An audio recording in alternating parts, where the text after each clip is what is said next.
Lyndon Johnson became President of the United States following the assassination of President John Kennedy in November of 1963. The aftershock of Kennedy's assassination provided a climate for Johnson to complete the unfinished work of JFK's New Frontier. Johnson was able to bring forward his vision of a great society, of which community action was an important component.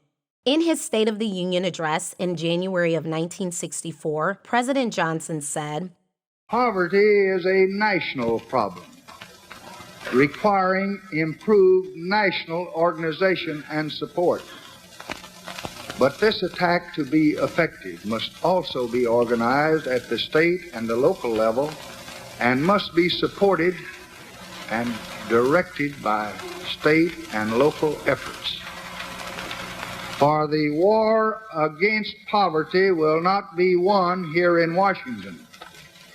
It must be won in the field, in every private home, in every public office, from the courthouse to the White House."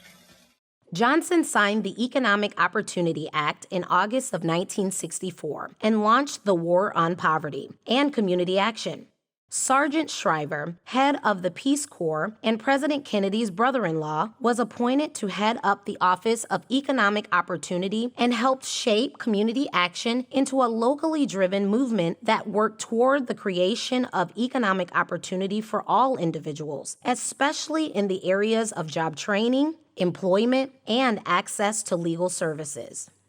As we reflect on the history of community action, we must also speak on the massive impact the civil rights movement has had on community action agencies. The courage and determination of those who marched, protested, and fought for civil rights were not in vain. Their efforts inspired change in the hearts and minds of the nation, sparking a shift in how we address poverty and inequality.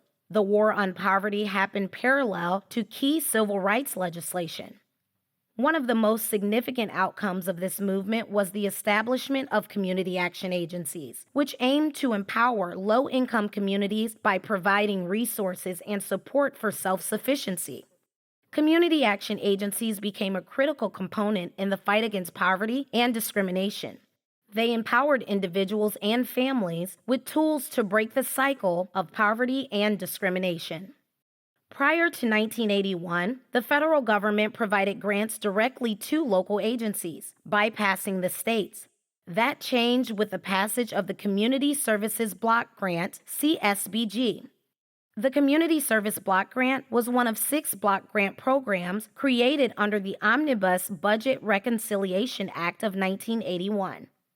The CSBG Act provided funding and support for community action agencies, ensuring they could continue their essential work. It promoted community self-help and involvement, fostering a sense of ownership and responsibility. While boards have been a part of community action since the beginning, CSBG provided specific requirements for the boards, and a tripartite board composition was established for community action agencies.